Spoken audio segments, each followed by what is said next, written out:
ಹೇಳ್ಬೇಕು, ನಾವೇ ಹೇಳೋದು ಪ್ರಸ್ತುತ ಪತ್ರಿಕೆ ಅವ್ರಿಗೆ ಎಲ್ಲ ನಂಬಿಕೆ ಹೆಚ್ಚು ಕೊಡ್ತೈತೆ. ನೀವು ಹೇಳಬೇಕು, ನೀವು ವಿಶ್ಲೇಷಣೆ ಮಾಡಬೇಕು.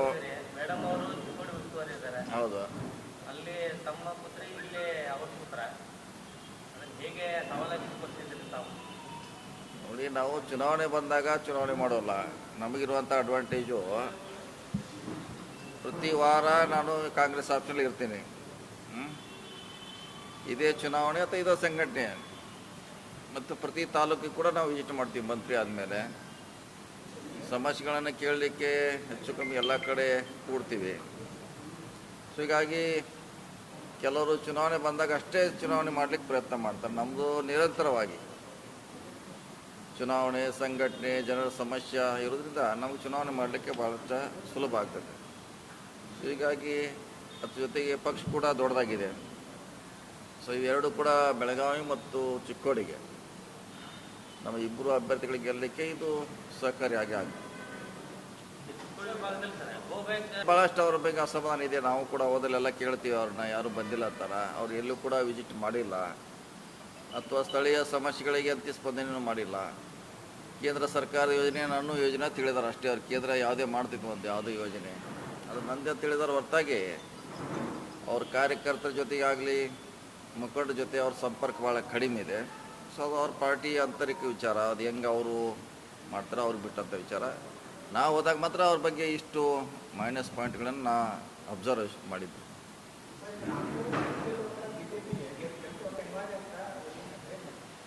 ಅದು ಅವ್ರ ಪಾರ್ಟಿ ಮುಖಂಡರ ಅವ್ರ ಪಕ್ಷ ತೀರ್ಮಾನ. ಈಗ ನಾವು ಸೋಲ್ತಾರೋ ಗೆಲ್ತಾರೋ ಪ್ರಶ್ನೆ ಇಲ್ಲ. ನಾವು ಯಾರ ಬಗ್ಗೆ ಆರೋಪ ಮಾಡ್ಲಿಕ್ಕೆ ಹೋಗಲ್ಲ, ಅದನ್ನೇನು ಹೇಳಲಿಕ್ಕೆ ಹೋಗಿ ನಮ್ದು ಅಷ್ಟೇ. ನಾವೇನು ಕೆಲಸ ಮಾಡಿದ್ವಿ, ಇಷ್ಟು ಮಾಡಿದ್ದೀವಿ, ಇಷ್ಟು ನಮ್ಮನ್ನು ನೋಡಿ ಅದು ಅಷ್ಟೇ ಹೇಳೋರು ನಾವು. ಅವ್ರು ಹಂಗೆ ಹಿಂಗೆ ಅವ್ರನ್ನ ಬೈಕೋತ ಏನು ನಾವು ಹೋಗೋದಿಲ್ಲ. ಅವ್ರು ಯಾಕೆ ಸೇರ್ಯಾರ ಅವ್ರನ್ನ ಕೇಳ್ಬೇಕು. ನೀವು ಯಾಕೆ ಸೇರಿದ್ರಂತ ನೀವು ಪ್ರಶ್ನೆ ಮಾಡ್ಬೇಕಾದ ಅವ್ರು ನಮ್ಮನ್ನಲ್ಲ.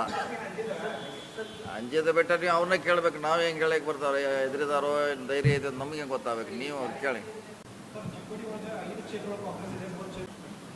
ಈ ಸಂದರ್ಭದಲ್ಲಿ ಗೆಲ್ತೀವತ್ತು ಅಷ್ಟೇ ಹೇಳ್ಬೋದು. ಯಾಕಂದ್ರೆ ಅದು ಇನ್ನೂ ಹೇಳಲಿಕ್ಕೆ ಇನ್ನೂ 30 ದಿವಸ ಚುನಾವಣೆ ಇದೆ. 30 ಡೇಸ್, ಮೋರ್ ದೆನ್ 30 ಡೇಸ್. ನಾವು ಎಷ್ಟು ಕೆಲಸ ಸೀರಿಯಸ್ ಆಗಿ ಮಾಡ್ತೀವಿ, ಎಷ್ಟು ಕಾರ್ಯಕರ್ತರ ಕೆಲಸ ಮಾಡಿದ್ರೆ ಅದ್ರ ಮ್ಯಾಗೂ ಲೀಡು. ಈ ಸದ್ಯ ಗೆಲ್ತೀವತ್ತು ಅಷ್ಟು ಹೇಳ್ಬೋದು ಅಷ್ಟೇ. ನಾಮಿನೇಷನು ಇನ್ನೂ ಚರ್ಚೆ ಮಾಡ್ಬೇಕ್ರಿ. ನಮ್ಮ ಎಲ್ಲ ಶಾಸಕರು, ಮಾಜಿ ಶಾಸಕರು, ಮುಖಂಡರು ಚರ್ಚೆ ಮಾಡ್ತೀವಿ. ಅದು ನಾವು ಪ್ರತಿ ನನ್ನ 4 ಚುನಾವಣೆಯಲ್ಲಿ ನಾವು ಕಾರ್ಯಕರ್ತರು ಅಷ್ಟೇ ಹೋಗಿ ಮಾಡಿದ್ದೀವಿ, 5 ಜನ. ಈ ಸಾರಿ ಕೂಡ ಅದೇ ಫಾರ್ಮುಲಾ ಯೂಸ್ ಮಾಡ್ತಾರೆ. ಮತ್ತೆ ಸರ್ಕಾರ ಬಂದರೆ ಮಾಡ್ತೀವಿ ಅಂತ ಹೇಳಿರಿ. ಇಲ್ಲಿ ಸರ್ಕಾರ ಬಂದರೆ ಮಾಡ್ತೀವಿ ಅಂತ ಹೇಳಿದ್ದೀವಿ. ಕೇಂದ್ರದಲ್ಲಿ ಸರ್ಕಾರ ಬಂದರೆ ಮಾಡ್ತೀವಿ ಅಂತ ಭರವಸೆ ಕೊಟ್ಟಿದ್ದಾರೆ ನಮ್ಮ ಮುಖಂಡರು ನಿನ್ನೆ.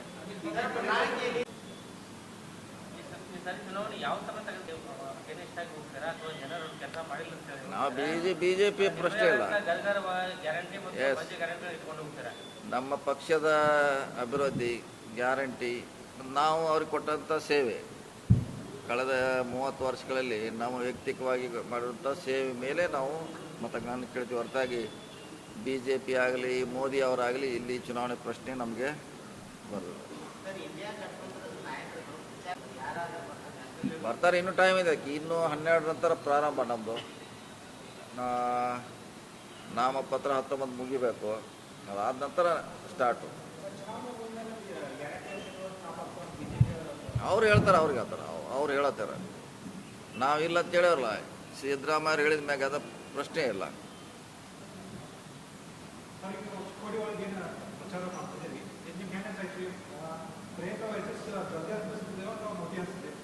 ಮೋದಿ ಇಲ್ಲವಲ್ಲ, ಮೋದಿ ಅಲ್ಲಿ ಪಾರ್ಟಿ ಇಲ್ಲೇ ಇಲ್ಲ. ಓನ್ಲಿ ಜೊಲ್ಲೆ ವರ್ಸಸ್ ಪ್ರಿಯಾಂಕಾ ಜಾರಕಿಹೊಳಿನ ಪ್ಲಸ್ ಡೆವಲಪ್ಮೆಂಟು.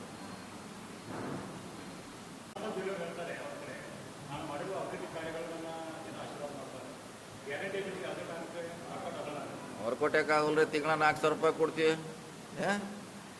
ಒಂದು ಬಡ ಕುಟುಂಬಕ್ಕೆ 4,000 ರೂಪಾಯಿ ಕೊಡ್ತೀವಿ. 4,000ದಾಗ ಅವನ್ನ ಜೀವನ ನಡೀತಿದ್ದೆ. ಒಬ್ಬರು ಗಂಡ ತೀರೋಗಿರ್ತಾನೆ, ಇಲ್ಲ ಮಕ್ಕಳು ಇರೋಲ್ಲ.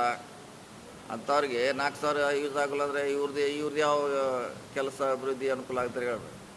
ನಾವು ಇದನ್ನೇ ಹೇಳೋರಲ್ಲ. ಈಗ ಎಷ್ಟೋ ಕಡೆ ತಂದೆ ತಾಯಿನ ಹೊರಗಿಡ್ತಾರೆ ಮಕ್ಕಳು 60 ವಯಸ್ಸು ಆದ್ಮ್ಯಾಗೆ 4,000 ರೂಪಾಯಿದಾಗ ಬದುಕಲಿಕ್ಕೆ ಅನುಕೂಲ ಆಗಲ್ಲವ್ರಿಗೆ ಅದಕ್ಕಿಂತ ದೊಡ್ಡ ಅವ್ರಿಗೆ ಹೆಲ್ಪ್ ಏನು ಬೇಕು ಸರ್ಕಾರದಿಂದ. ಈಗ ಬಿ ಜೆ ಪಿ ಹಂಗೆ ಹೇಳ್ತಾರೆ, ಅಲ್ಲಿಂದ ಅವ್ರು 10 ವರ್ಷ ಸುಳ್ಳು ಹೇಳಿದಾರೆ ಮತ್ತು ಸುಳ್ಳು ಹೇಳೋರು ಅವ್ರು ಹಂಗೆ ಹೇಳ್ತಾರೆ.